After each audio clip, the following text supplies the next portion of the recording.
Assalamualaikum warahmatullahi wabarakatuh. Alhamdulillahirabbil alamin wassalatu wassalamu ala asrofil anbiya'i wal mursalin wa ala alihi wa sahbihi ajmain. Amma ba'du.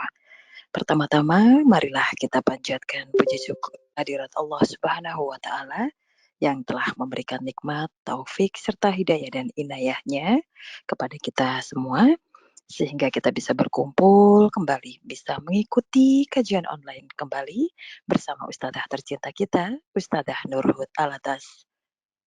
Salawat serta salam tidak lupa kita hanturkan kepada junjungan kita Nabi besar Muhammad Sallallahu Alaihi Wasallam beserta keluarga dan para sahabat-sahabatnya.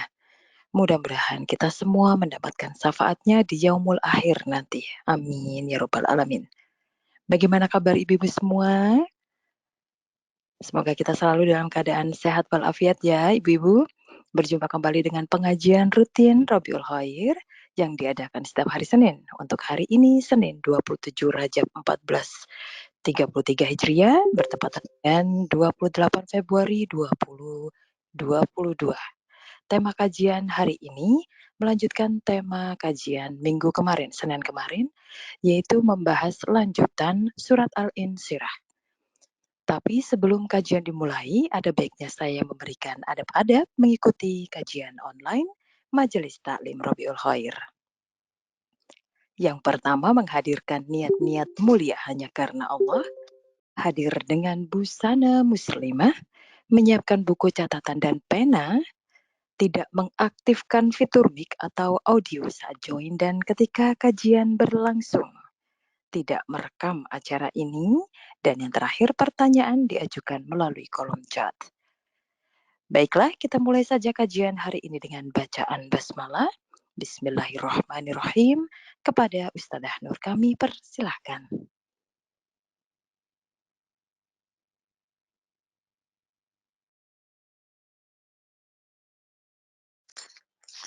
Terima kasih Bu Cika. Assalamualaikum warahmatullahi wabarakatuh. Suara saya jelas? Ya, waalaikumsalam warahmatullahi wabarakatuh. Jelas Ibu Nur?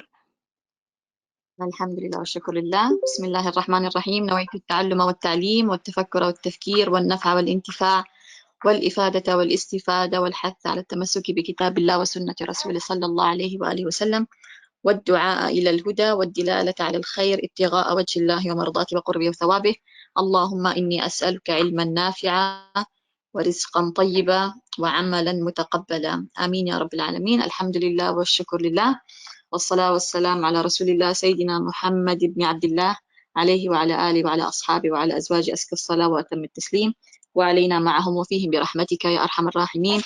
رب اشرح لي صدري ويسر لي أمري واحلل عقدة من لساني يفقه قولي سبحانك لا علم لنا إلا ما علمتنا إنك أنت العليم الحكيم. Apa kabar ibu-ibu semua, hadirat sekalian yang insyaallah ta'ala dimuliakan Allah subhanahu wa ta'ala. Semoga semua dalam keadaan sehat walafiat. Dimanapun kalian berada, selamat pagi, selamat siang, selamat sore untuk ibu-ibu semua. Alhamdulillah wa syukurillah, kembali berkumpul di sini di taman daripada taman surga. InsyaAllah ta'ala dari taman ini kita berkumpul di taman surga Allah subhanahu wa ta'ala dengan Nabi besar Muhammad sallallahu alaihi wasallam. Amin ya rabbal alamin. Dan juga Masya Allah tanggal cantik ini yang ada di layar 27 Rajab, bulan mulia, bulan yang diistimewakan oleh Allah subhanahu wa ta'ala. Salah satu highlight di bulan Rajab adalah Isra dan Mi'rajnya Nabi besar Muhammad sallallahu alaihi wasallam. Mukjizat dan anugerah terbesar bagi baginda Rasulullah sallallahu alaihi dan alhamdulillah wa syukurillah Kamis kemarin kita berkumpul dan sedikit berbagi mengenai hikmah-hikmah dari Isra dan Mi'raj. Hal yang sangat bikin saya terharu pagi ini, sewaktu saya baru sadar kalau hari ini kita akan meneruskan surat Al-Insyirah dari Fa'inna ma'al usri yusra, ya, dari pertengahannya. Dan hari ini bertepatan dengan 27 Rajab, yang diterjihkan, ya, mohon digarisbawahi, tanggal ini atau hari ini atau malam kemarin, semalam itu ditarjihkan. Ditarjihkan itu artinya mayoritas ulama memperkirakan bahwasannya kejadian Isra dan Mi'raj itu jatuhnya pada malam 27 daripada bulan Rajab. Mayoritas ulama. Ini agar ibu-ibu tidak kaget atau tidak heran kalau suatu hari mendengar atau membaca bahwasannya kejadian Isra dan Mi'raj itu ada perbedaan pendapat mengenai tanggal jatuhnya atau tepatnya kapan. Dan itu memang benar. Memang ada perbedaan. Tetapi ulama mentarjihkan, mayoritas ulama itu memilih atau berpendapat tentunya atas dasar penelitian, bukan begitu aja, bahwa most likely kejadian mulia itu jatuh pada tanggal malam 27 Rajab. Sebetulnya tanggal itu nggak begitu penting sebetulnya.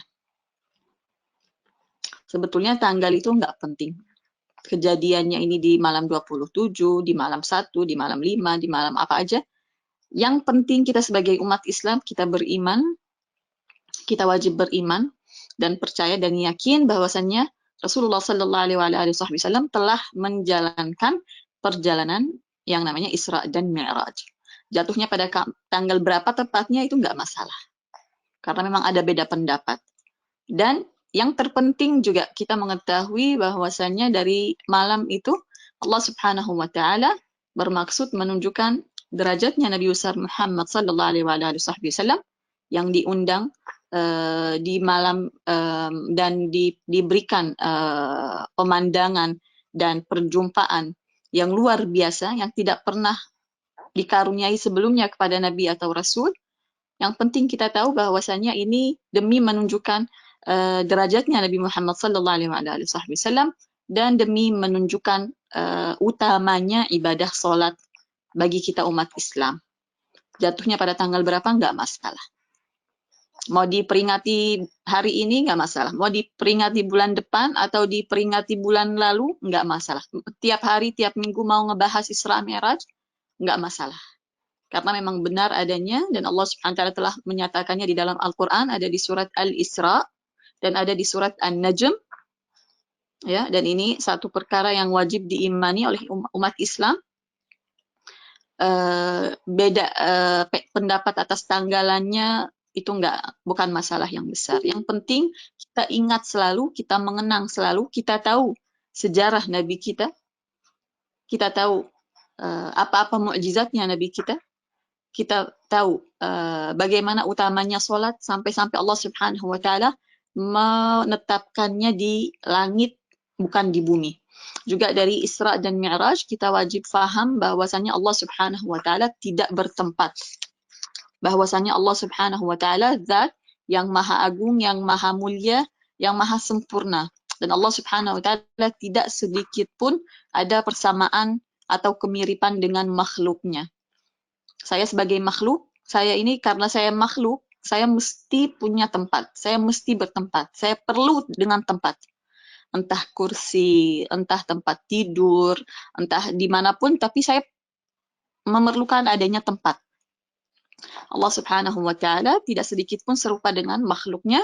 Dan alhamdulillah kita kemarin juga sudah belajar bersama-sama tafsir surat Al-Ikhlas.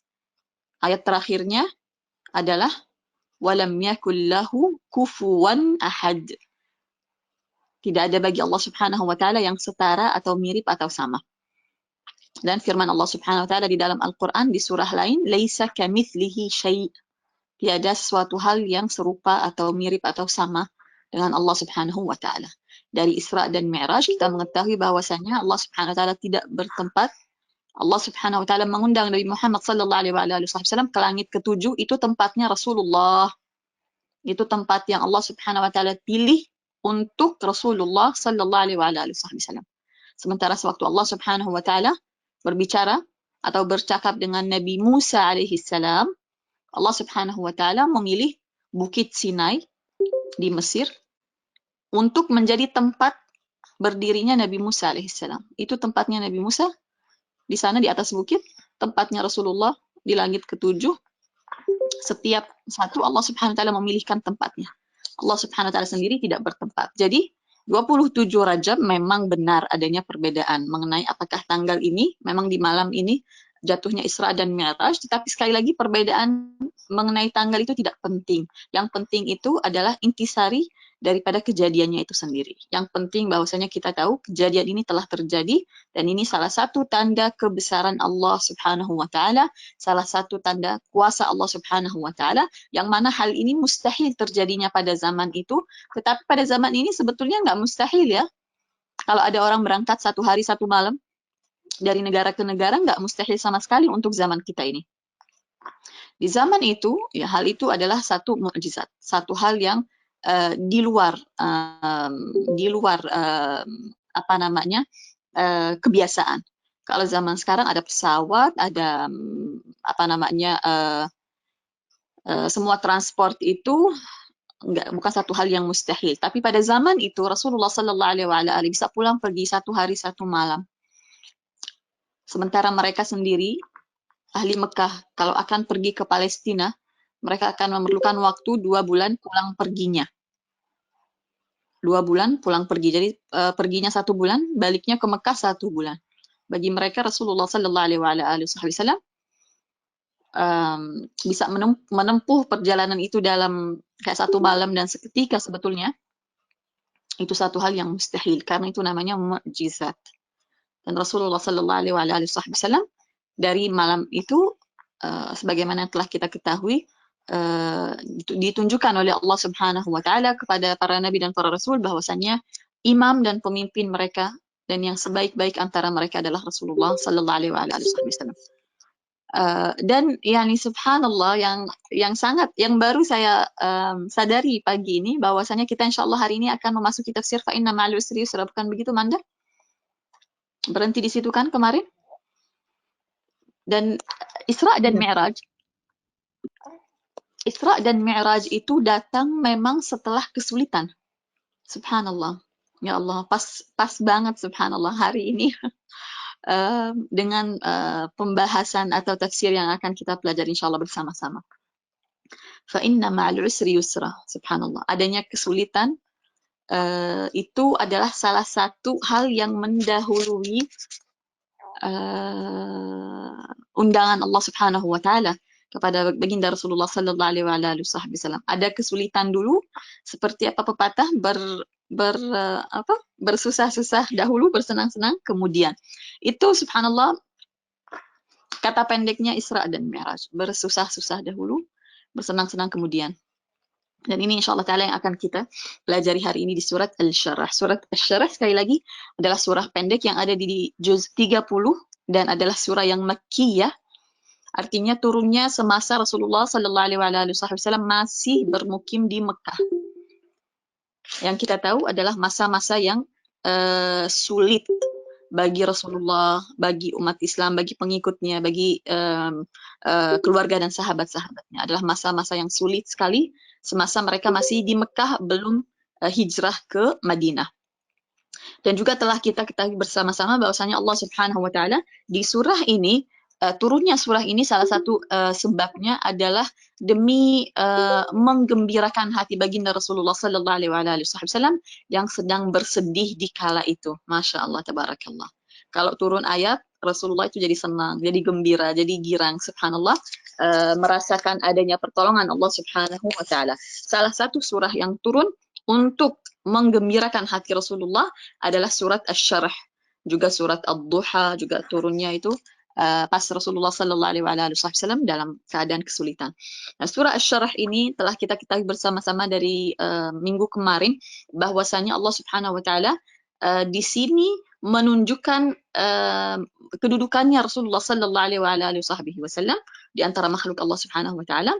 Di ayat pertama Allah Subhanahu wa taala menyatakan bahwasannya Rasulullah telah dilapangkan dadanya, bukan hatinya saja, karena dada itu mencakup hati. Jadi lebih luas, lebih besar nikmat Allah Subhanahu wa taala daripada diluaskan atau dilapangkan hatinya, tidak, tetapi dadanya. Jadi keseluruhannya itu dilapangkan oleh Allah Subhanahu wa taala.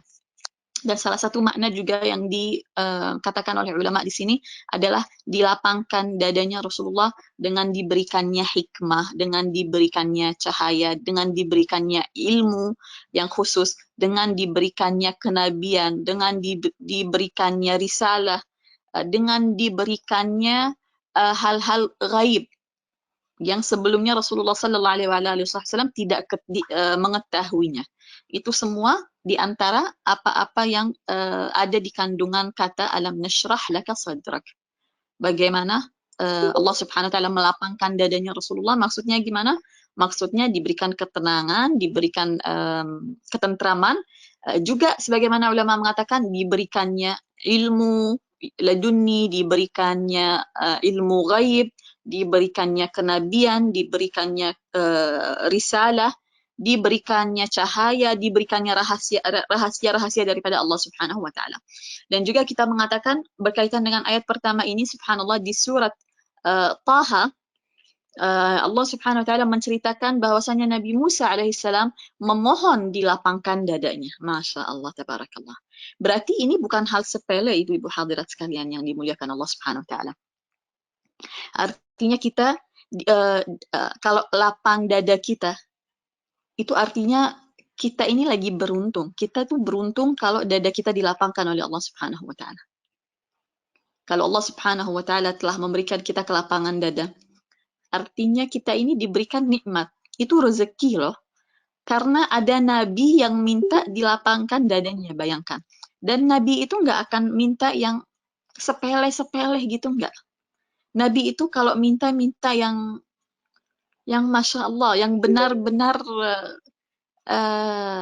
berguna untuk kehidupan dunia atau kehidupan akhirat. Ini doanya Nabi, Masya Allah. Rabbi shrah li sadri, kemarin di surat Taha, di ayat nomor 25. Rabbi shrah li sadri. Ya Allah, lapangkan dadaku, katanya Nabi Musa alaihissalam, sewaktu beliau akan berpapasan dengan Fir'aun. Wa yassir li amri, dan mudahkan urusanku, ya Allah. Wahlul 'uqdatam min lisani, mudahkan aku berbicara, mudahkan bagi lidahku untuk berbicara di hadapan Firaun. Yafqahu qawli, agar mereka faham, agar mereka menerima apa-apa ucapanku. Karena Nabi Musa alaihissalam diperintahkan oleh Allah Subhanahu wa taala untuk dakwah, ngajak Firaun untuk beriman kepada Allah. Bayangin aja yang diajak masuk ke agama Nabi Musa alaihissalam siapa? Yang diajak untuk beriman kepada Allah Subhanahu wa taala sebagai Tuhan yang Maha Esa siapa? Fir'aun. Jadi Nabi Musa alaihissalam mempersiapkan dan memohon pertolongan kepada Allah Subhanahu wa taala dengan berdoa Rabbi shrah li sadri. Ulama mengatakan jika Nabi Musa alaihissalam minta kepada Allah Subhanahu wa taala terlebih dulu untuk dilapangkan dadanya, maka lihatlah Rasulullah sallallahu alaihi wasallam tidak sempat meminta, Allah Subhanahu wa taala sudah memberikannya kelapangan dada. Allahumma salli wa sallim wa barik alaihi wa ala alihi. Ini bukan untuk mengurangi derajat seorang nabi atau rasul, tetapi untuk menunjukkan derajatnya Rasulullah sallallahu alaihi wasallam. Subhanallah, ini sangat-sangat berkaitan dengan Isra dan Mi'raj. Karena memang Isra dan Mi'raj adalah untuk menggembirakan hati Rasulullah dan untuk menunjukkan kepada insan manusia siapa itu Muhammad sallallahu alaihi wa alihi wasallam. Wa wada'na 'anka wizrak, dijatuhkan atau dihilangkan bebannya Rasulullah sallallahu alaihi wa alihi wasallam yang sangat-sangat memikirkan umatnya dan terbebani atas apa saja kesulitan yang dihadapi oleh umatnya. Bagi Rasulullah itu dosa-dosa kita, maksiat-maksiat kita adalah beban baginya. Allah Subhanahu wa taala menjanjikan bebannya itu akan dihilangkan, telah dihilangkan sehingga Rasulullah sallallahu alaihi wasallam tidak ada beban lagi. Salah satu tafsir daripada wizrak adalah Rasulullah digugurkan baginya dosa yang telah berlalu dan yang akan mendatang. Artinya Rasulullah sallallahu alaihi wasallam di buku di buku catatannya tidak ada satu dosa pun. Allahumma salli wa sallim wa barik alaihi wa ala alihi. Wa rafa'na laka dzikrak, ayat nomor 4 ini ajaib sekali. Wa rafa'na laka dzikrak, sebagaimana ya, sahabat Abdullah bin Abbas radhiyallahu anhu dan para ulama tafsir, semua dari kalangan sahabat, dari kalangan tabi'in, semua mufassir, semua ahli tafsir sepakat bahwasannya wa rafa'na laka dzikrak, dan kami telah mengangkat namamu, yaitu setiap nama Allah Subhanahu wa taala disebut, maka disebut juga nama Rasulullah sallallahu alaihi wasallam. Ini adalah sesuai janji Allah Subhanahu wa taala di ayat nomor 4 di surat Al-Syarh atau surat Al-Insyirah, yaitu setiap kali adzan, setiap kali iqamah, setiap kali adanya khutbah, pasti Allah Subhanahu wa taala disebut dan Rasulullah sallallahu alaihi wasallam disebut namanya. Jangankan itu, di dalam Al-Qur'an, Masya Allah, ibu-ibu ini Masya Allah ahli Al-Quran semua. Selalu kita membaca Al-Quran, wa ati'ullaha war rasulah. Wa ati'ullaha war rasulah. Wa ati'ullaha war rasulah. Taatlah kepada Allah dan kepada Rasulnya. Berapa banyak ayat yang telah kita baca yang Allah Subhanahu wa taala setelah namanya disebut menyebut nama Rasulullah sallallahu alaihi wasallam. Ini adalah sesuai janji Allah Subhanahu wa taala di ayat nomor 4. Lalu setelah wa rafa'na laka dzikrak fa inna ma'al usri yusra. Bukankah surah ini turun? Bukankah ayat-ayat mulia ini turun untuk membahagiakan hati Rasulullah sallallahu alaihi wasallam yang sedang dalam kesulitan?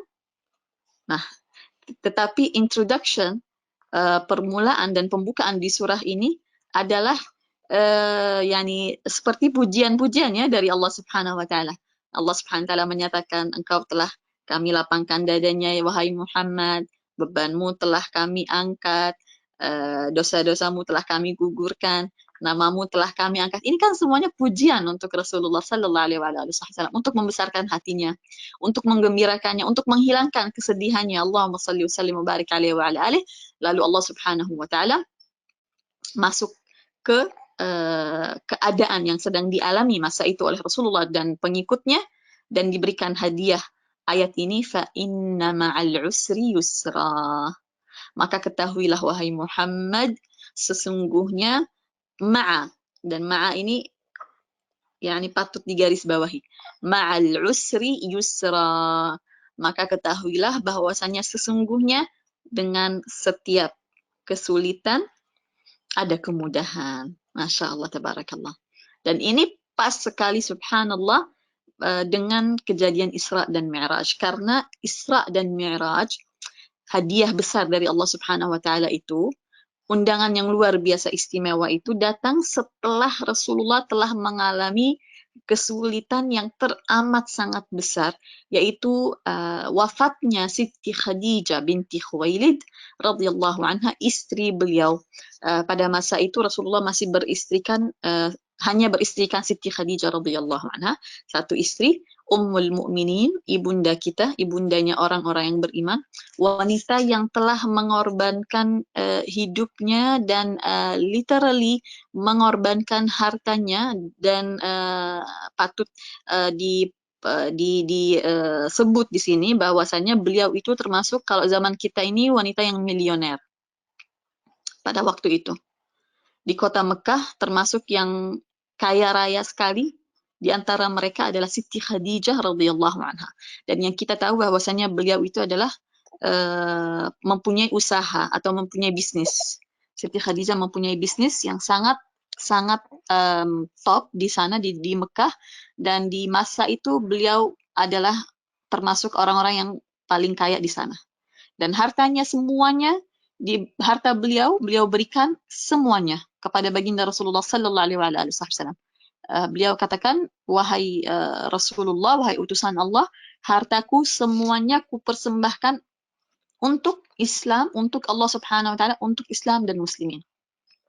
Dipercayai suaminya untuk menguasai segala hartanya dan menginfakkannya fisabilillah. Kalau zaman sekarang nggak usah ditiru ya. Zaman hari gini nggak usah ditiru Siti Khadijah karena keadaan berbeda sekali, dan karena suami nggak ada yang Rasulullah Sallallahu Alaihi Wasallam. Zaman sekarang ya nih harus lebih pintar dan pandai dan bijaksana. Rasulullah Sallallahu Alaihi Wasallam bukan sosok biasa tentunya, dan istrinya paham sekali hal itu. Maka dari itu beliau mengorbankan semua hartanya. Dan it's not about money aja sebetulnya. Kedudukannya Siti Khadijah itu juga sangat-sangat istimewa di hati Rasulullah Sallallahu Alaihi Wasallam. Cerita rumah tangga mereka itu istimewa sekali. Siti Khadijah adalah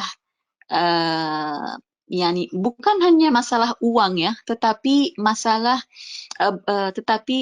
dari sisi dukungannya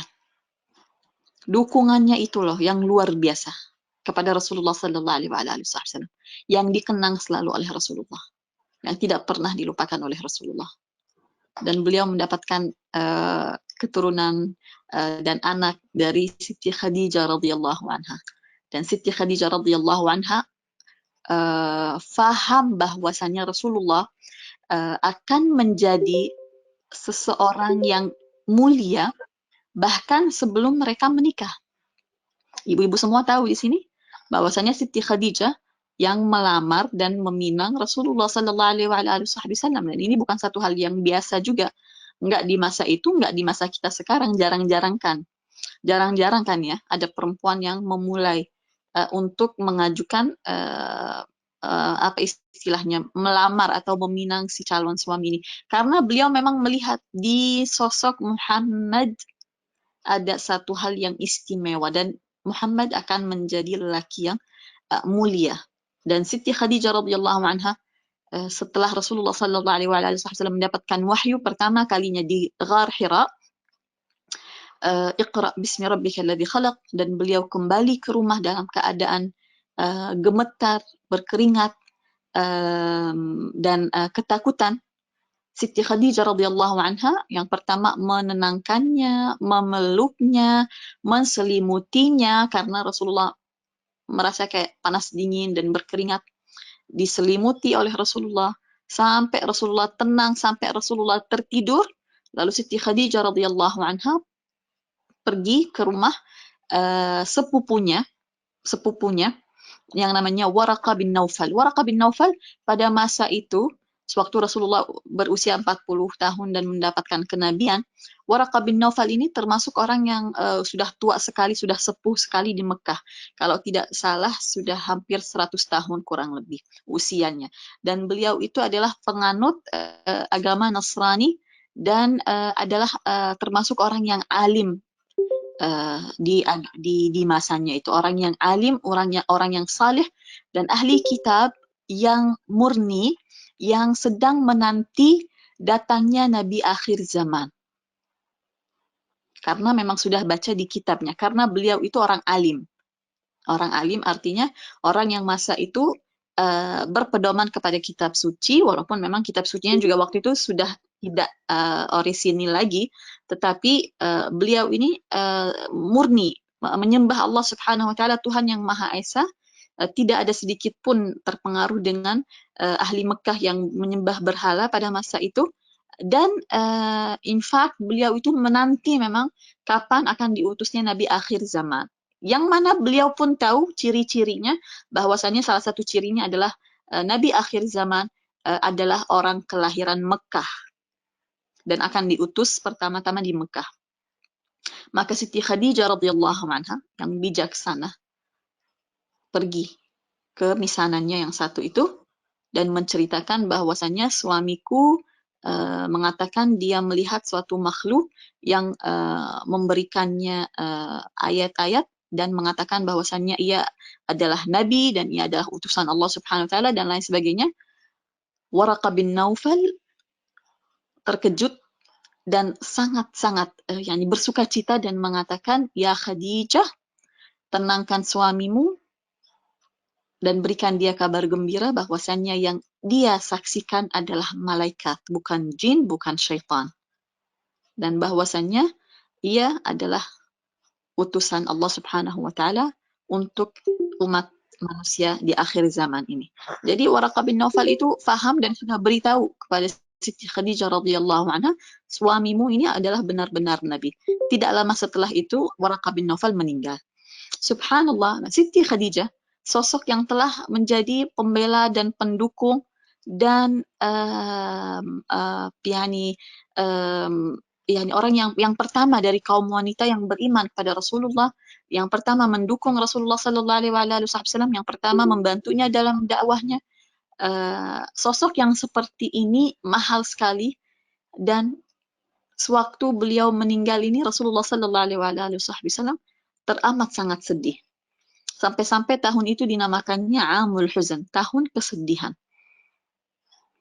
Setelah cobaan yang besar ini, datangnya Isra dan Mi'raj.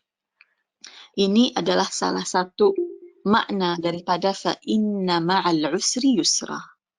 Ayat ini memang sewaktu turunnya, ini tidak turun sewaktu meninggalnya Siti Khadijah ya ibu-ibu. Ini tidak turun, ayatnya ini bukannya turunnya sewaktu meninggalnya Siti Khadijah, enggak. Turunnya sewaktu Rasulullah Sallallahu Alaihi Wasallam sedang mengalami kesulitan dengan pengikutnya di Mekah. Tetapi saya di sini mengkaitkan, subhanallah, kita ini baru saja memperingati atau sedang memperingati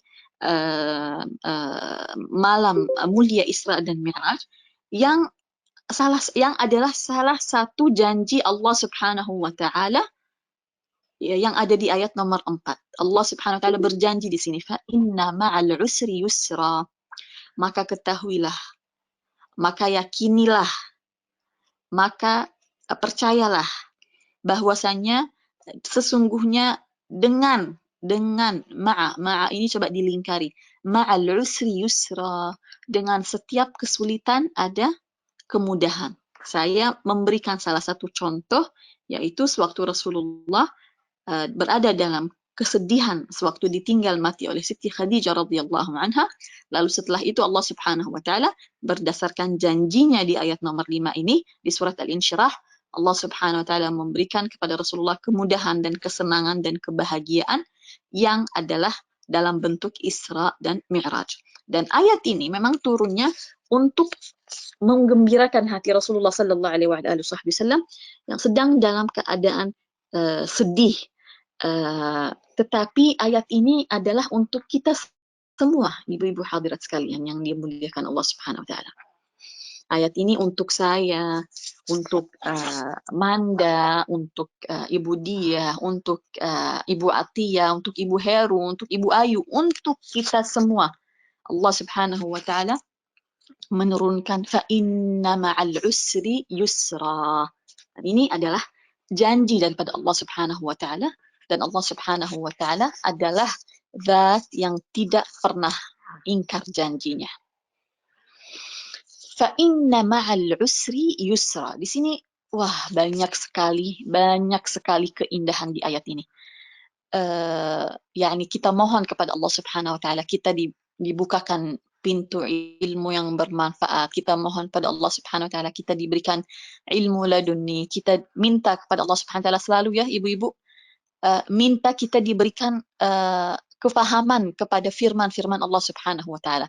Yang pastinya di ayat ini banyak keindahan dan banyak yang mungkin saya tidak bisa jabarkan di dalam bahasa Melayu, karena bahasa Arab sekali lagi sangat kaya dan sangat istimewa dalam menggambarkan suatu makna.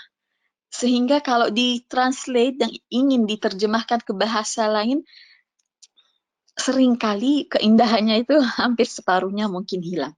Coba sebentar kita bicarakan ma'a. Ma'a itu dengan.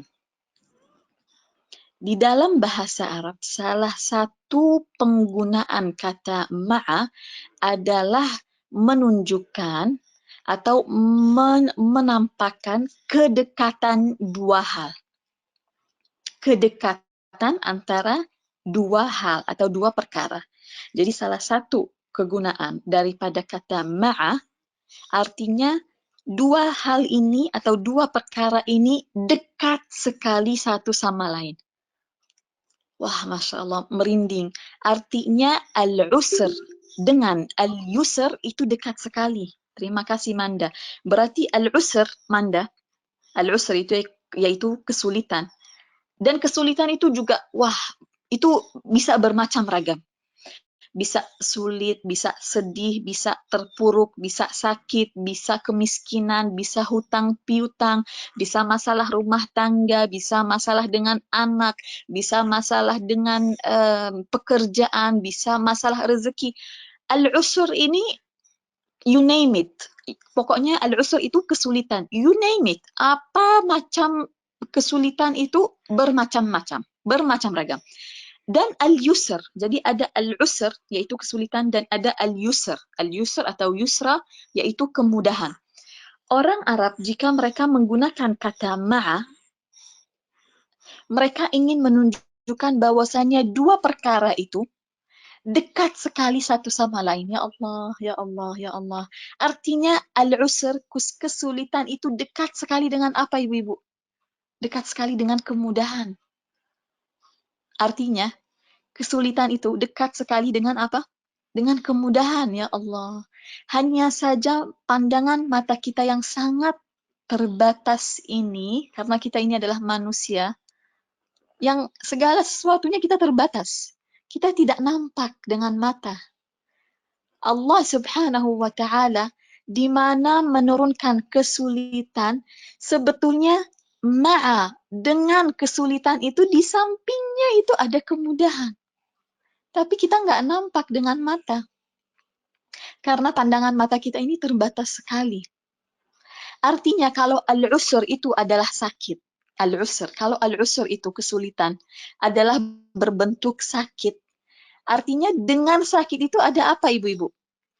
Dengan sakit itu ada kesembuhan. Itu di sampingnya, bersebelahan dengannya, dekat sekali kepadanya. Dengan setiap sakit sebetulnya dekat sekali kesembuhan, tapi kitanya nggak lihat. Kalau al-usr di sini adalah kesulitan dalam rezeki, atau hutang piutang, atau terbelit hutang. Artinya dengan hutang itu ada apa, ibu-ibu? Dengan hutang itu ada rezeki, ada harta yang Allah Subhanahu wa Ta'ala telah persiapkan untuk kita. Hanya saja kita tidak nampak dengannya, kepadanya. Di mana Allah Subhanahu wa Ta'ala menurunkan satu masalah. Artinya ma'a.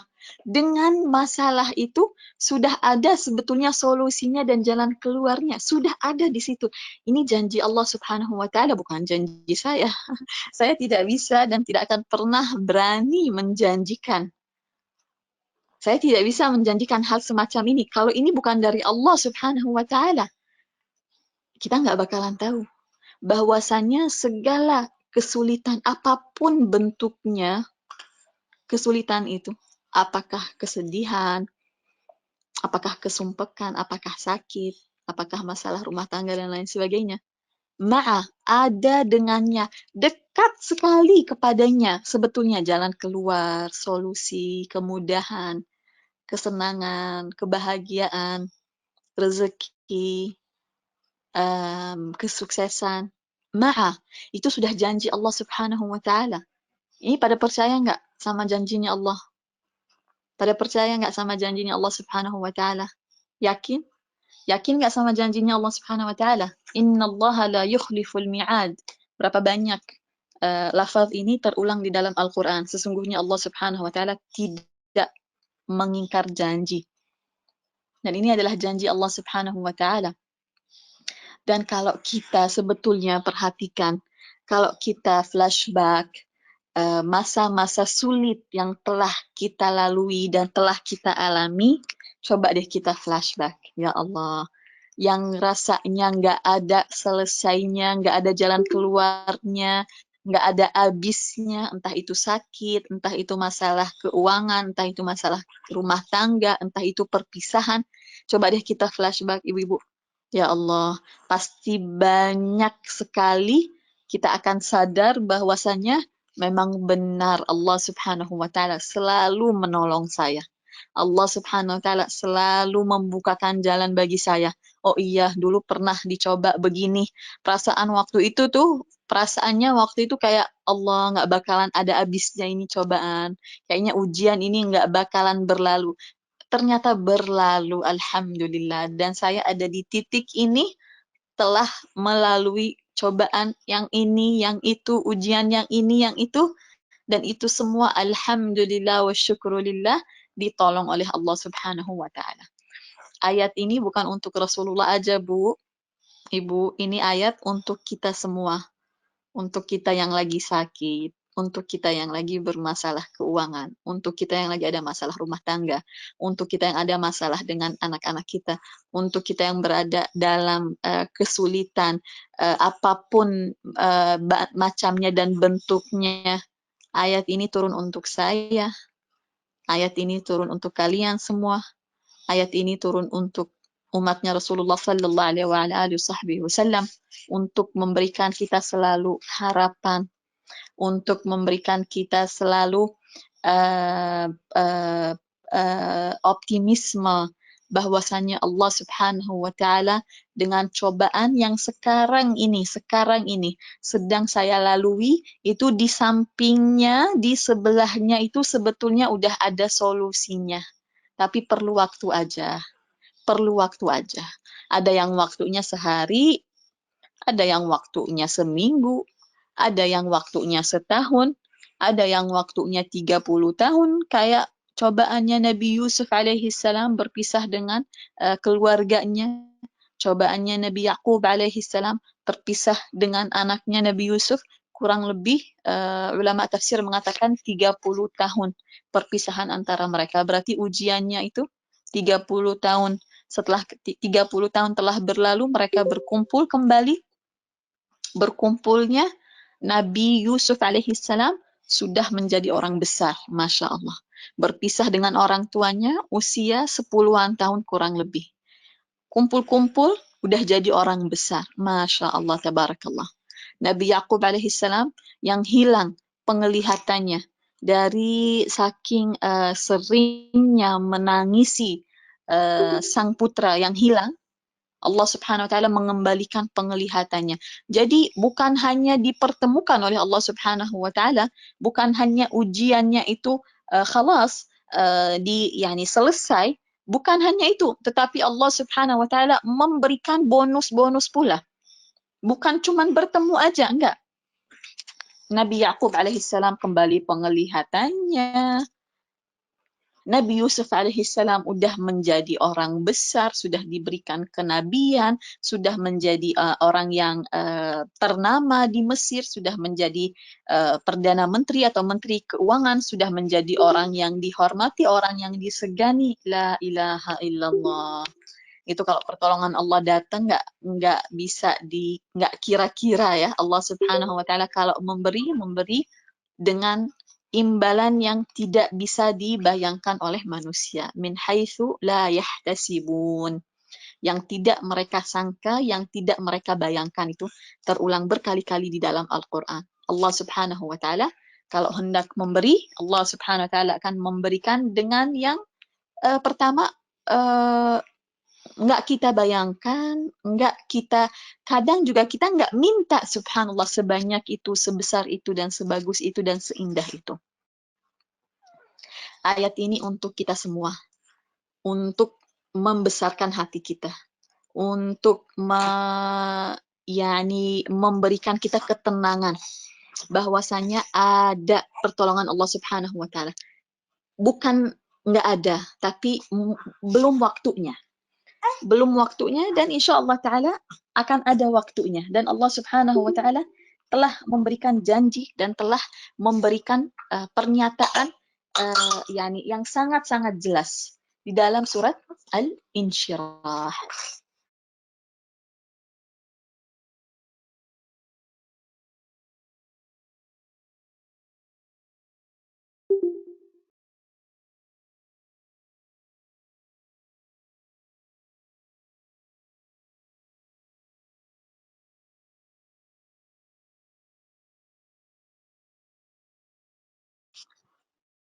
Bukan hanya kata ma'a di ayat ini yang sangat dalam, memberikan makna dan penjelasan yang sangat dalam di ayat ini, bukan hanya ma'a, tetapi al-usr dan yusra. Ini nampak sekali di ayat berikutnya.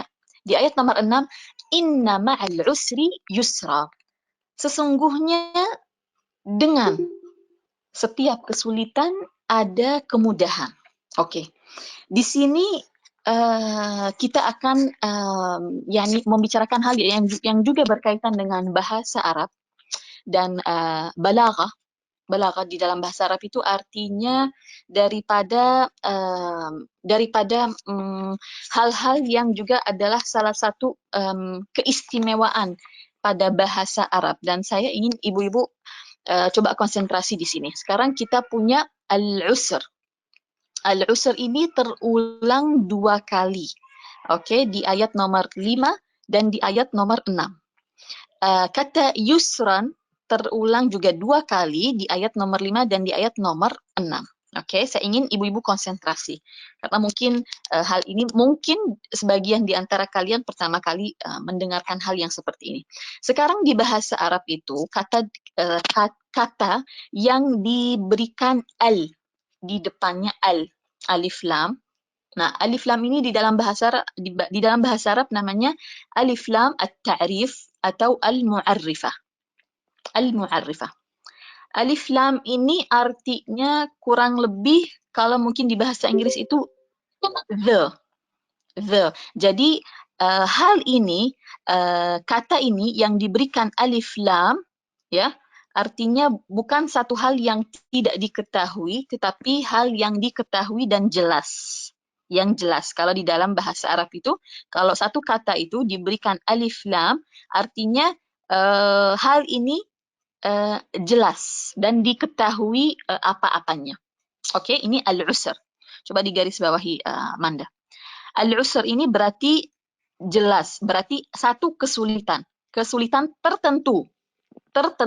Oke, kesulitan tertentu. Jadi alif lam itu bisa dibilang tertentu. Jadi ada satu kesulitan yang diketahui, katakanlah sakit. Oke, ini kita contohi. Saya ini sambil nulis loh. Sambil nulis biar saya juga konsen. Katakanlah al-usr di sini di ayat nomor 5 adalah sakit. Alif lam itu menentukan. Berarti ini bukan kesulitan yang tidak diketahui, tetapi kesulitan yang diketahui bentuknya atau macamnya. Di sini kita kasih contoh apa? Sakit. Jadi al ini telah menjadikan kesulitan di sini jelas, yaitu sakit. Yusra. Yusra ini depannya pakai alif lam nggak? Nggak pakai. Yusra ini nggak pakai alif lam. Oke, yusra ini apa artinya? Kemudahan. Saya ini sambil nulis. Di atas yusra saya tulis kemudahan. Tapi yusra ini nggak pakai alif lam ya. Kita perhatikan di sini, yusra itu nggak pakai alif lam. Oke, terus maksudnya kenapa? Nah, kalau nggak ada alif lam, di sini di bahasa Arab namanya nakirah. Nakirah itu artinya yusra atau kemudahan di sini, berarti karena nggak ada alif lam, berarti di sini tidak ditentukan dan tidak diketahui. Tidak diketahui bentuknya. Berarti yusra ini satu hal yang open, ya, yang terbuka, tidak terbatas, tidak ditentukan. Tapi al-usr itu sudah ditentukan, satu kesulitan. Al-usr itu karena ada alif lam, berarti kesulitan itu di sini satu, dan kita tadi contohkan sakit. Sementara yusra karena nggak ada alif lam, berarti dia terbuka, berarti dia tidak ditentukan, berarti kemudahannya itu bisa apa saja. Oke? Ini untuk ayat nomor 5. Di ayat nomor 6, insya Allah ibu-ibu akan lebih paham. Di ayat nomor 6, Allah Subhanahu wa Ta'ala berfirman, Inna ma'al usri yusra. Diulang lagi tadi di bawah al-usr dan yusra. Tapi berhubung al-usr di ayat nomor 5 sudah hadir dengan alif lam, al-usr di ayat nomor 5 sudah hadir dengan alif lam, ulama mengatakan, ini ulama bahasa ya, ini kaitannya dengan bahasa, bukan dengan tafsir, dengan bahasa. Di ayat nomor 6, kalau ada kata yang terulang sama dan pakai alif lam, ya, terulang berarti di atas sudah ada. Terulang di bawah dan dia pakai alif lam, artinya apa? Artinya yang di ayat nomor 6, kesulitan yang di ayat nomor 6 itu bentuknya sama dengan yang di nomor 5. Artinya dia the same thing. Artinya dia hal yang sama. Berarti al-usr yang di ayat nomor 6 itu adalah apa? Sesuai contoh kita. Sesuai contoh yang tadi saya contohkan itu berarti al-usr, kesulitan yang di ayat nomor 6 adalah sakit. Bukan begitu? Karena tadi saya contohkan di nomor 5 itu al-usr sakit. Berarti al-usr yang di ayat nomor 5 itu sakit. Al-usr di ayat nomor 6 itu sakit. Oke, ini jelas. Terus keistimewaannya di mana? Keistimewaannya dan keluar biasaannya bahwasannya yusra yang di atas karena yusra di ayat nomor 5 tidak pakai alif lam, maka yusra yang di ayat nomor 6 itu tidak sama dengan yusra yang di ayat nomor 5. Sekali lagi, karena di ayat nomor 6 yusra tidak pakai alif lam, berarti yusra, kemudahan yang di ayat nomor 6 itu bukanlah kemudahan yang ada di ayat nomor 5. Artinya apa coba? Coba siapa yang bisa kasih saya kesimpulan? Artinya apa? Kalau yusra di atas berbeda dengan yusra yang di bawah. Kalau kemudahan yang di ayat nomor 5 itu bukanlah dan tidak sama dan tidak serupa dengan yusra yang di ayat nomor 6. Artinya apa?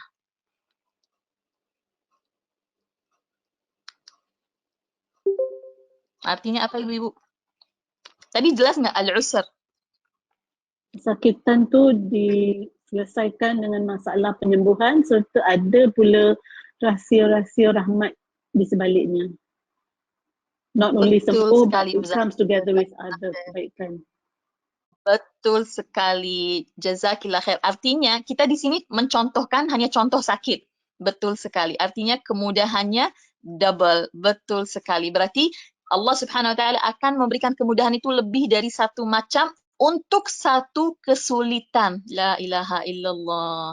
Jadi satu kesulitan itu apapun contohnya, apapun bentuknya, kita di sini mencontohkan sakit, Allah Subhanahu wa taala akan memberikan kemudahan dari satu kesulitan itu double, berlipat ganda dan tidak sama. Masya Allah, tabarakallah. Kenapa? Karena yusra di sini tidak pakai alif lam.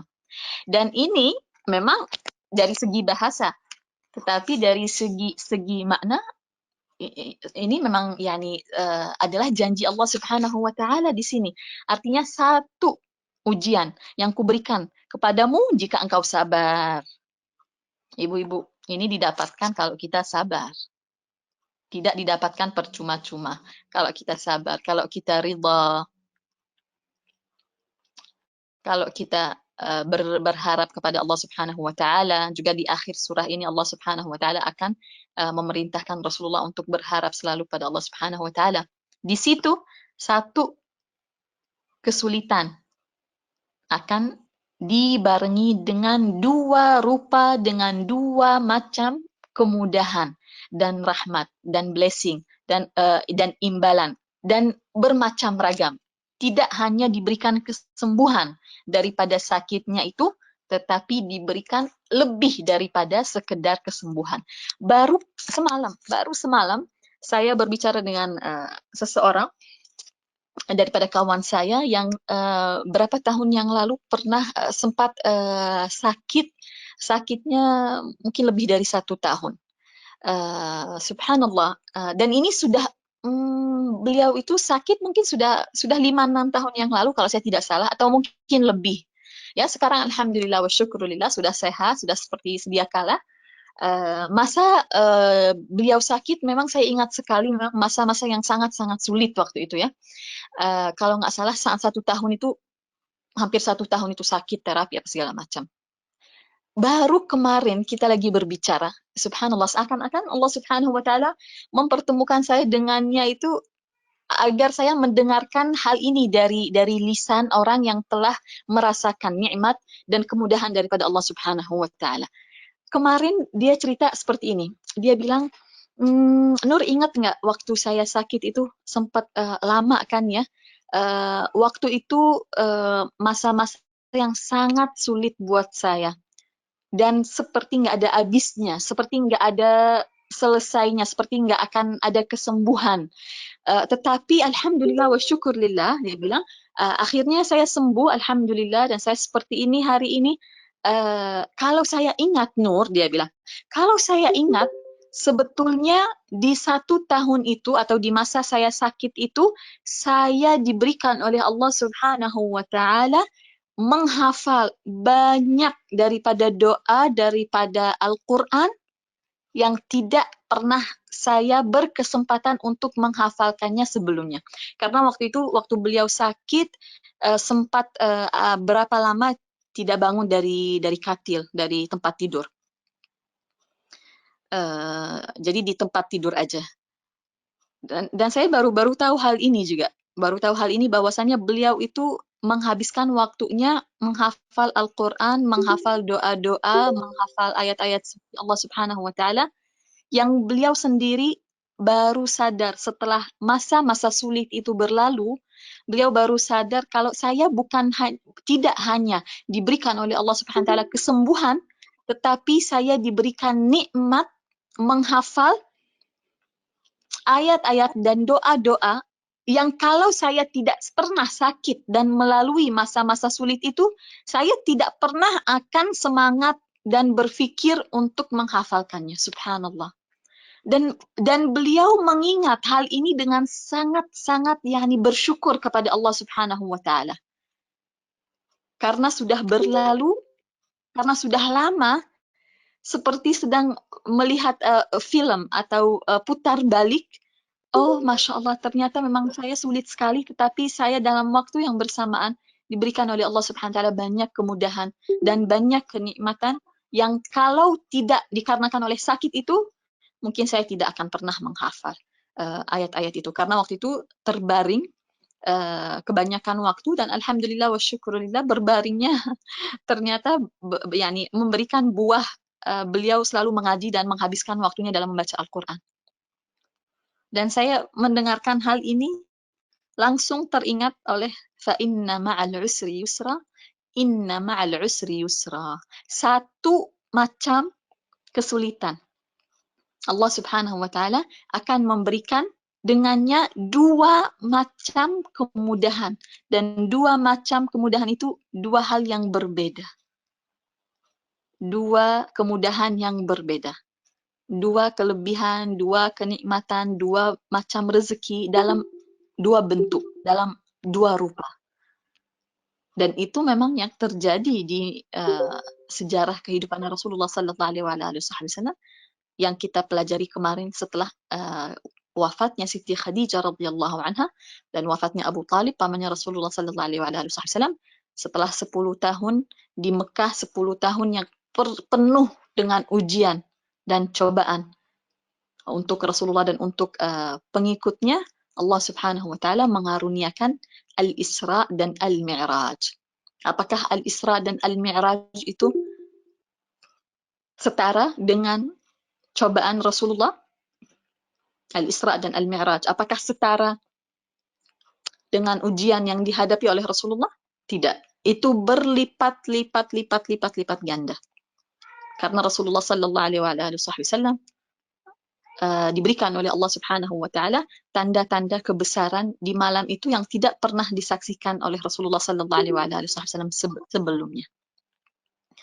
Inna ma'al usri yusra. Ini Allah Subhanahu wa taala ingin menggembirakan hati Rasulullah, ingin menenangkan hati Rasulullah sallallahu alaihi wasallam, ingin memberikan kita ketenangan juga bahwasanya asalkan kamu percaya kepada Allah Subhanahu wa taala, asalkan kamu percaya kepada janji Allah Subhanahu wa taala, kamu akan menyaksikannya ainul yaqin. Kamu akan menyaksikan pertolongan Allah Subhanahu wa taala untuk setiap satu masalah Ada dua, insya-Allah ta'ala, kesenangan dan kemudahan dan kebahagiaan.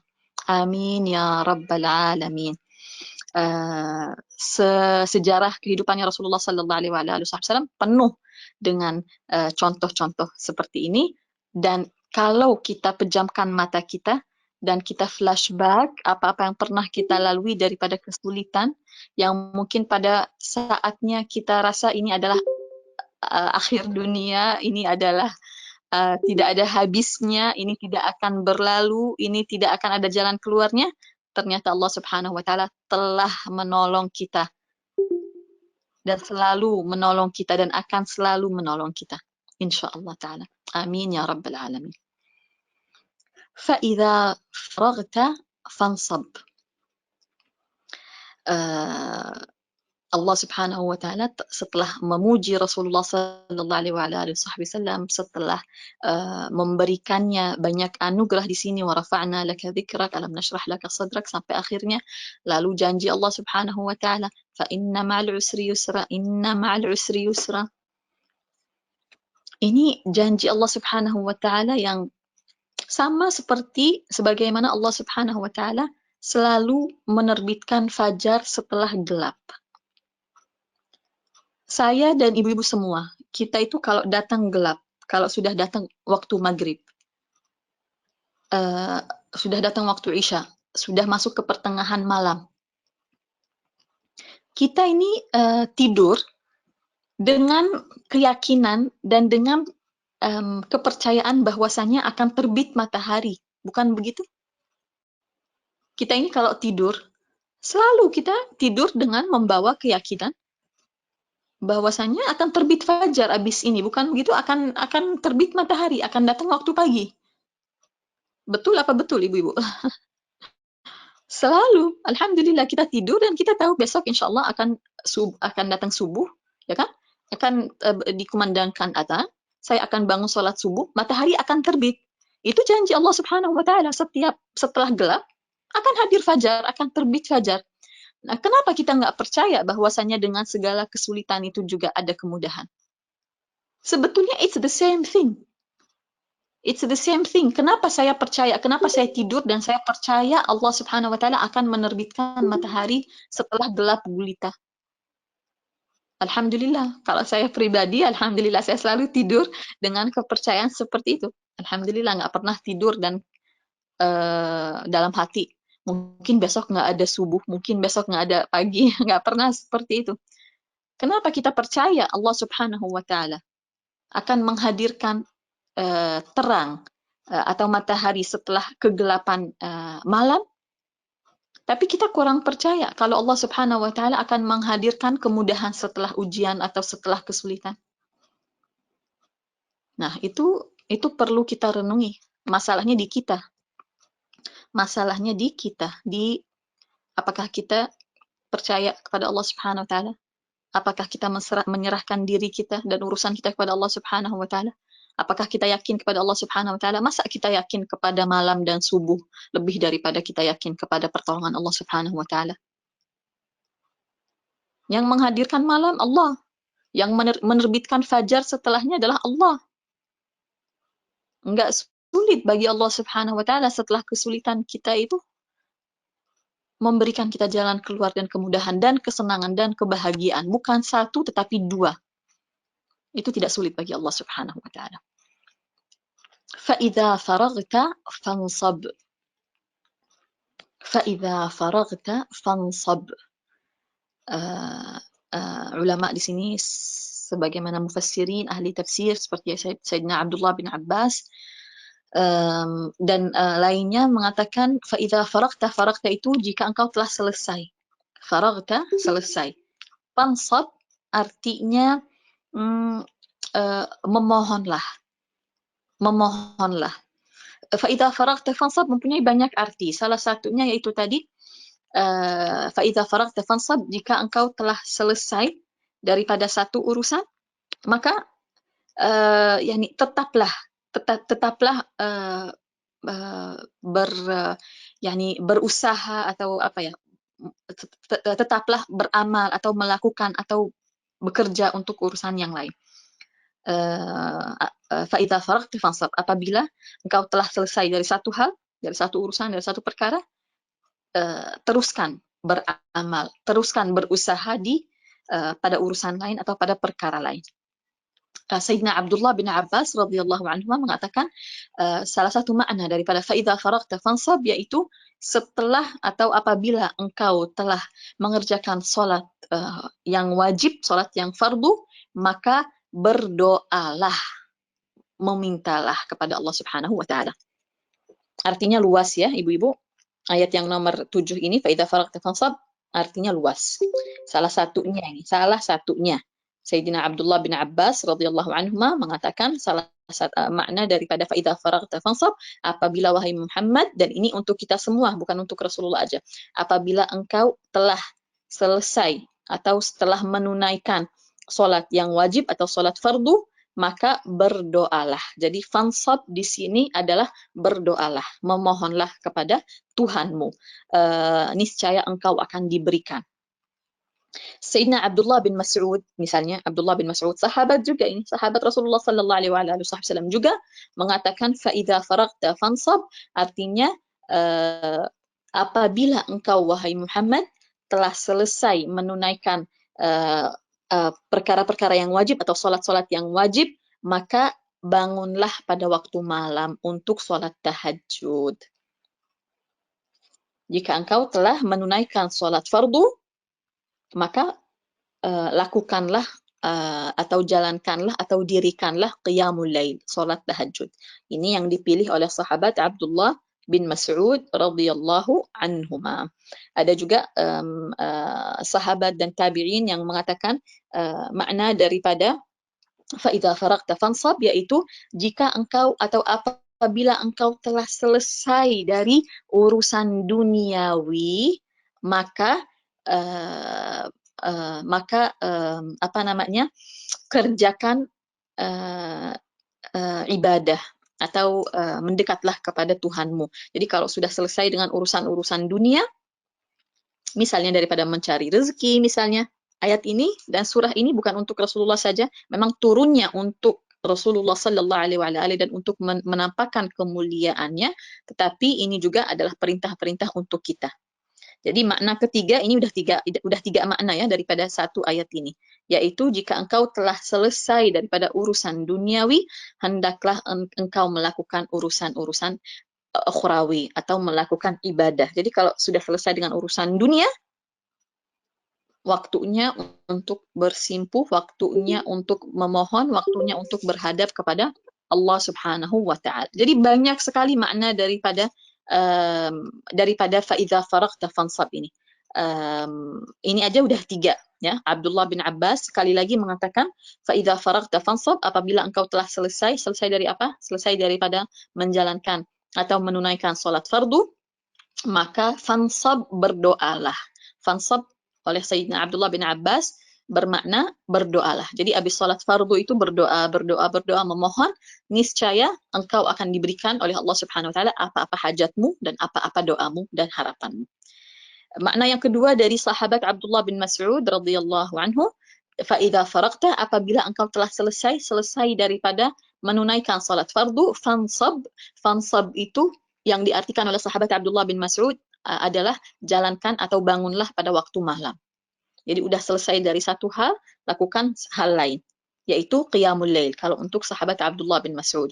Untuk Imam Al-Hasan dan Zaid bin Aslam, mereka mengatakan fa'idha faragta, jika engkau telah Imam Mansur an Mujahid, beliau mengatakan fa'idha faragta, idza faragta dari apabila engkau telah selesai min amri dunya, daripada melakukan urusan-urusan duniawi, rutinitas sehari-hari yang adalah urusan-urusan dunia, fansab fi ibadati rabbik. Fansab di sini adalah beribadahlah, mendekatlah kepada Allah Subhanahu wa taala. Kalau sudah selesai daripada dunia, waktunya sekarang kita beramal untuk akhirat. Jadi ada 3 makna dari fa'idha faragta fansab. Wa ila rabbika farghab. Wa ila rabbika farghab. Ayat ke-8 dan terakhir di surah Asy-Syarh adalah wa ila rabbika farghab. Artinya wa ila rabbika farghab di sini, dan kepada Tuhanmu hendaklah engkau mendekat, atau yakni apa ya, berharap, mendekat, menuju kepada Tuhanmu, berharap kepada Tuhanmu, memohon kepada Tuhanmu. Fa'idha faragta fansab wa ila rabbika farghab, dan selalunya hanya kepada Tuhanmu lah engkau yakni patutnya berharap dan memohon dan berdoa. Wa ila rabbika farghab. Ditutup ayat ini dengan bahwasanya kita kembali lagi berharap kepada Allah Subhanahu wa taala. Iyyaka na'budu wa iyyaka nasta'in. Hanya kepadamu kami beribadah atau menyembah, wa iyyaka nasta'in, dan hanya kepadamu kami memohon pertolongan agar kami mampu beribadah. Wa ila rabbika farghab. Imam Atha, salah satu daripada tabi'in dan ahli tafsir, mengatakan wa ila rabbika farghab artinya mohonlah engkau dijauhkan daripada neraka dan agar engkau didekatkan kepada surga. Agar engkau didekatkan kepada surga. Ayat ini dan surah ini untuk Rasulullah sallallahu alaihi wasallam dan untuk kita semua. Wa ila rabbika farghab juga salah satu ulama menafsirkannya dengan dalam segala hal, dalam setiap hal dan keadaan, selalulah memohon kepada Tuhanmu atau kepada Rabbmu. Dalam setiap keadaan, dalam setiap kesulitan, dalam setiap waktu, mohonlah dan mendekatlah dan berharaplah dan berdoalah kepada Tuhanmu. Wa ila rabbika farghab. Indah sekali surah ini. Saya yakin surah ini telah menyentuh hati kita semua, terutama di antara kita yang sedang dalam masa-masa yang sulit, di antara kita yang sakit, di antara kita ada yang sedih, di antara kita ada yang patah hati, di antara kita ada yang cemas, di antara kita ada yang terbelit hutang, di antara kita ada yang mempunyai masalah dengan keluarganya. Pasti ayat-ayat dan kalimat-kalimat daripada surah yang mulia ini telah menyentuh hati kita, dan insya Allah Ta'ala telah melapangkan dada kita. Amin, amin, amin ya Allah. Bukan melapangkan hati kita, tetapi dada kita. Karena kalau hati saja itu terbatas, tapi kalau dada itu telah mencakup semua-muanya kita. Insya Allah Ta'ala dilapangkan dada kita, dilapangkan rezeki kita, ditenangkan batin kita, dihilangkan oleh Allah Subhanahu Wa Ta'ala dengan keberkahan dan kemuliaan dan keagungan surat Al-Insyirah. Segala kesedihan yang di hati kita insya Allah Ta'ala dihilangkan, segala beban yang kita yakni hal-hal yang membebankan diri kita insya Allah Ta'ala diangkat dan diringankan oleh Allah Subhanahu Wa Ta'ala dengan keberkahan surat Al-Insyirah. Amin ya Rabbal Alamin. Dan dua ayat terakhir, sebagaimana ayat ini, sebagaimana surah ini turun untuk Rasulullah dan untuk kita semua, dua ayat terakhir ini pun turun untuk Rasulullah dan untuk kita semua. Fa'idha faragta fansab. Kalau kita sudah selesai dari satu ibadah, hendaknya mengamalkan ibadah lainnya. Apa-apa saja yang ringan, semampu kita. Kalau kita sudah selesai daripada urusan duniawi, kita menuju kepada urusan akhirat. Sudah selesai daripada satu urusan, kita berusaha menambah amal dan kebaikan daripada amal lain. Wa ila rabbika farghab. Selalu mengharap pada Allah Subhanahu Wa Ta'ala. Sewaktu kita dalam keadaan sakit, kita berharap pada Allah Subhanahu Wa Ta'ala terlebih dulu diberikan kesembuhan sebelum kita menuju ke dokter atau ke obat. Jika kita dalam keadaan kesulitan dan kita memerlukan solusi atau kita perlu curhat dan bercerita, kita wa ila rabbika farghab, kita menghadap kepada Allah Subhanahu Wa Ta'ala terlebih dulu. Setelah itu kita baru mengharap atau memohon pertolongan atau bantuan pada manusia. Dalam segala keadaan kita mengkaitkan diri kita kepada Allah Subhanahu Wa Ta'ala. Dan sekali lagi sekali lagi surat malam Isra dan Mi'raj, salah satu anugerah yang Allah Subhanahu wa taala berikan kepada baginda Rasulullah sallallahu alaihi wasallam di surat di malam Isra dan Mi'raj adalah difardukannya solat. Dan sewaktu Allah Subhanahu wa taala mewajibkan solat kepada Rasulullah, Rasulullah menerima hadiah dan pemberian itu sebagai salah satu bentuk cinta dan rahmat dan kasih sayang daripada Allah Subhanahu wa taala. Jadi Rasulullah itu memandang solat itu sebagai hadiah. Enggak salah. Setelah itu Rasulullah selalu mengatakan, aku mendapatkan ketenangan dan kebahagiaan yang hakiki di dalam solat. Kenapa? Karena solat itu hadiah yang selalu mengkaitkan diri kita dengan Allah Subhanahu wa ta'ala. Solat itu adalah silah, adalah hubungan, adalah connection antara hamba dan antara Allah Subhanahu wa ta'ala.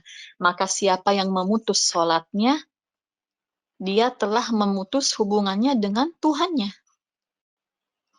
Dan al-mi'raj, yaitu naik, semakin meninggi. Itu arti kata al-mi'raj, bukan begitu? Naik daripada tempat yang lebih rendah ke tempat yang lebih tinggi.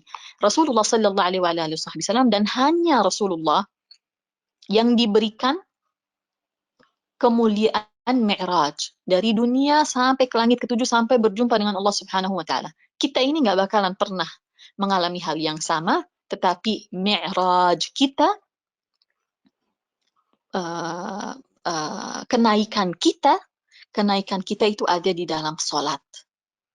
Kenaikan kita ada di dalam solat. Karena di situ kita berhubungan, kita menghadap Allah Subhanahu wa ta'ala, kita menjalin silah dengan Allah Subhanahu wa ta'ala. Kita mohon pada Allah Subhanahu wa ta'ala, insyaAllah ta'ala dengan keberkahan bulan Rajab, dengan keberkahan Al-Quran, dengan kemuliaan Al-Quran, dengan ayat-ayat suci yang ada di dalam Al-Quran, Allah Subhanahu wa ta'ala menjadikan kita orang-orang yang selalu mendirikan solat, selalu menjalankan solat dalam setiap keadaan, dengan bentuk atau dalam bentuk yang diridai oleh Allah Subhanahu wa ta'ala.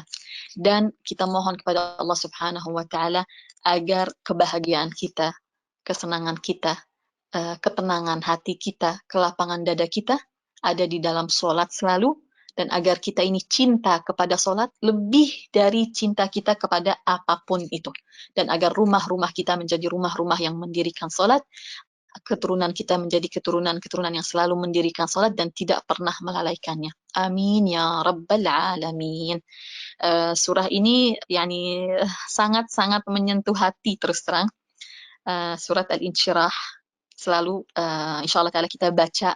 Yang belum hafal, usahakan menghafalnya, membacanya di dalam solat. Silahkan dibaca dalam keadaan gundah, dalam keadaan gelisah, dalam keadaan cemas, dalam keadaan takut, dalam keadaan sedih, dalam keadaan mengalami kesulitan. Al-Quran dari awal sampai akhir adalah cahaya, adalah berkah, adalah rahmah, adalah kasih sayang, adalah hadiah, adalah cinta daripada Allah Subhanahu wa ta'ala, adalah surat-surat cinta daripada Allah Subhanahu wa ta'ala. Silahkan membaca Al-Quran untuk mendapatkan ketenangan, menuju kepada Allah Subhanahu wa ta'ala untuk mendapatkan ketenangan, selalu berharap bersimpuh kepada Allah Subhanahu wa ta'ala, membaca surah Al-Insyirah untuk dilapangkannya dada kita sebagaimana doanya Nabi Musa alaihi salam. Amin ya rabbal alamin. Jazakumullah khair atas kehadiran dan atensinya. Untuk panitia dan pengurus juga insyaallah ta'ala telah yani saya bisa menyampaikan walaupun sedikit saja daripada makna-makna yang terkandung di dalam surah yang mulia ini. Kita tutup dengan doa dan Al-Fatihah. Semoga Allah Subhanahu wa ta'ala di saat ini, di hari yang berkah ini, di bulan yang berkah ini insyaallah ta'ala mengangkat segala kesulitan kita yang sebetulnya adalah dekat sekali. Jalan keluarnya itu sudah dekat ya ibu-ibu. Tadi ma'a itu sudah dekat sekali. Bersamaan dengan setiap kesulitan ada di sampingnya kemudahan. Tapi nggak nampak oleh mata kita dan mungkin perlu waktu. InsyaAllah ta'ala dipercepat oleh Allah Subhanahu wa ta'ala. Kita diberikan sabar dan ridha dan ketabahan. Amin ya rabbal alamin. Bismillahirrahmanirrahim. Alhamdulillahi rabbil alamin. Allahumma salli wa sallim ala Sayyidina Muhammad wa ala alihi wa sahbihi ajma'in. اللهم إنا نسألك زيادة في الدين وبركة في العمر وصحة في الجسد وسعة في الرزق وتوبة قبل الموت وشهادة عند الموت ومغفرة بعد الموت وعفوا عند الحساب وأمانا من العذاب ونصيبا من الجنة وارزقنا النظر إلى وجهك الكريم. ربنا اغفر لنا ولوالدينا وارحمهما كما ربيانا صغارا. ربنا اغفر لنا ولوالدينا وارحمهما كما ربيانا صغارا. ربنا اغفر لنا ولوالدينا وارحمهما كما ربيانا صغارا. وصل اللهم بجلالك وجمالك على سيدنا ومولانا محمد وعلى آله وصحبه أجمعين بفضل سبحان ربك رب العزة عما يصفون وسلام على المرسلين والحمد لله رب العالمين. الفاتحة.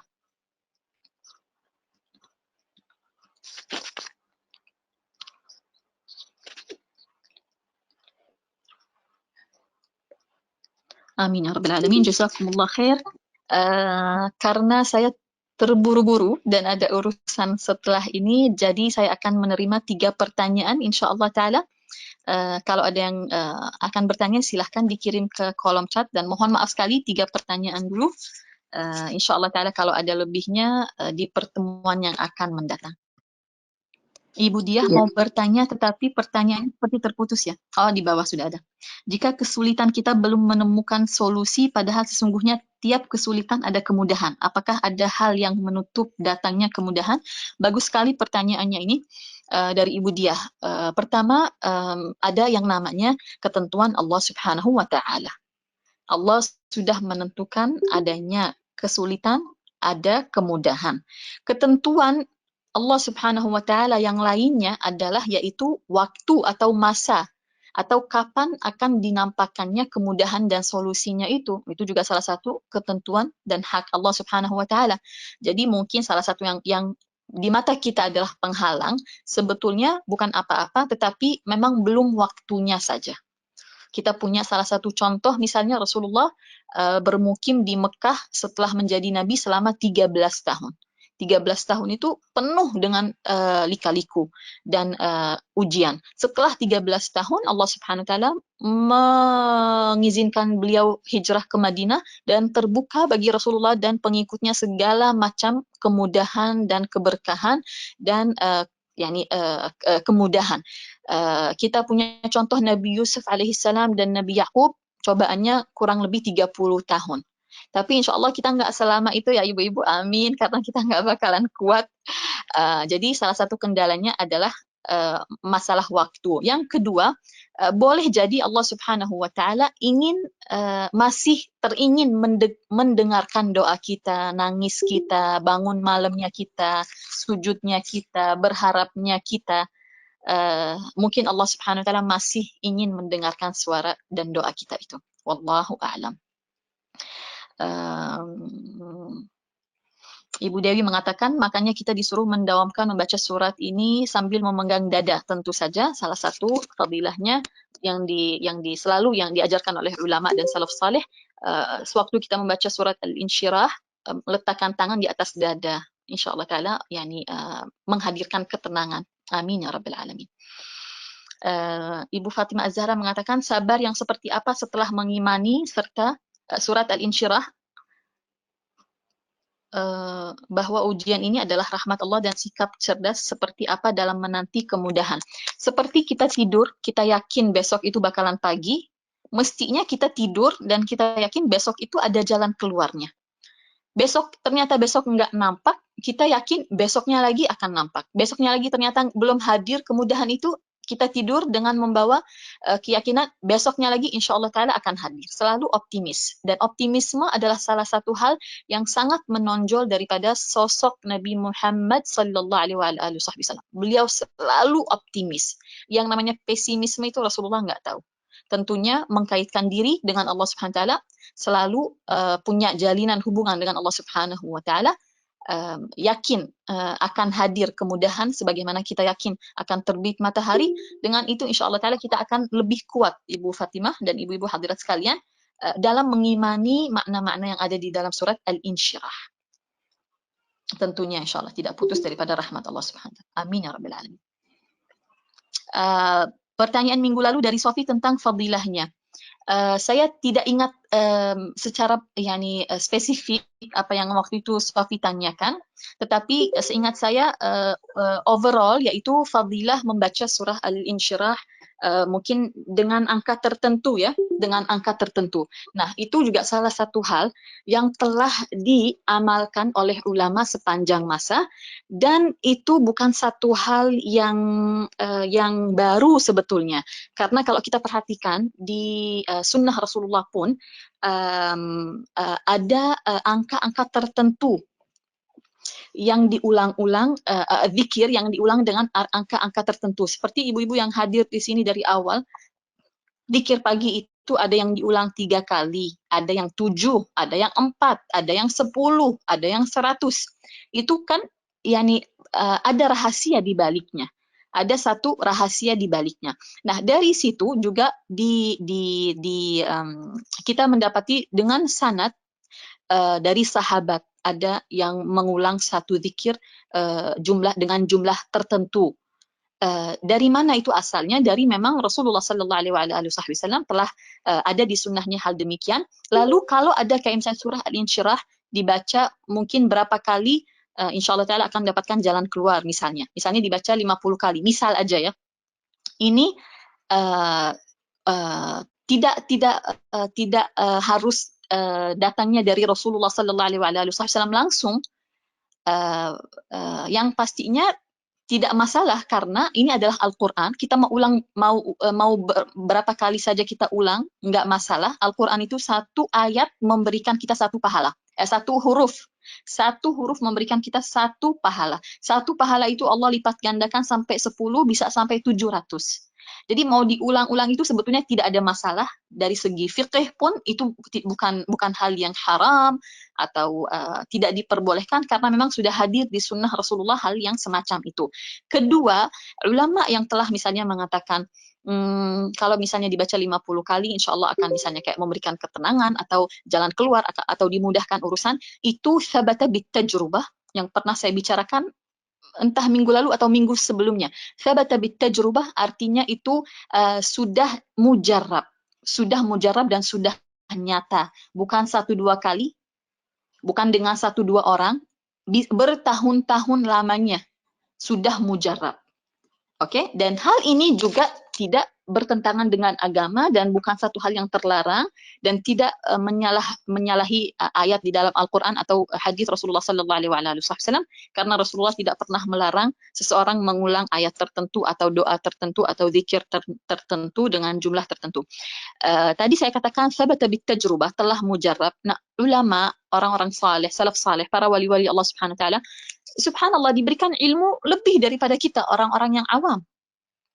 Dan mereka itu terkadang mengulang satu surah atau satu doa dengan angka tertentu, ternyata dengan angka tertentu mendapatkan kemudahan. Dan sudah terulang dan mujarab setiap kalinya. Seperti yang saya contohkan kemarin misalnya. Kalau ada yang, kenapa nenek moyang kita mengatakan daun katuk itu melancarkan ASI? Tahu dari mana itu? Dan kita nggak bisa bilang kayak, itu mana dalilnya? Oh, saya nggak mau tuh makan daun katuk, saya nggak percaya, nggak ada dalilnya di dalam Al-Quran. Loh, kok dalilnya? Nggak ada urusan ini dengan dalil. Ini namanya sabata bitajrubah. Ini kaitannya dengan percobaan. Telah dicoba, telah diuji, dan telah benar seperti itu, maka sah-sah saja diamalkan. Tidak wajib, bukan satu keharusan, bukan satu kewajiban, tetapi untuk yang ingin dan berkehendak untuk mengikutinya, silahkan.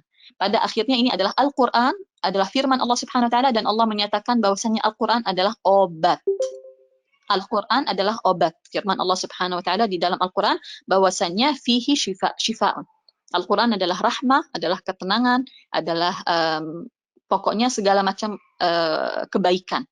Jadi untuk diulang berkali-kali, kalau memang sudah dapat ijazah dari ulama yang benar-benar alim, maka silahkan. Wallahu a'lam, insyaallah jelas. Lebih kurangnya saya mohon maaf. Jazakumullah khair untuk ibu-ibu hadirat semua, untuk panitia. Sampai jumpa lagi insyaallah ta'ala Senin yang akan mendatang. Mohon doakan saya, urusan saya juga lancar setelah ini. Wassalamualaikum warahmatullahi wabarakatuh. Waalaikumsalam.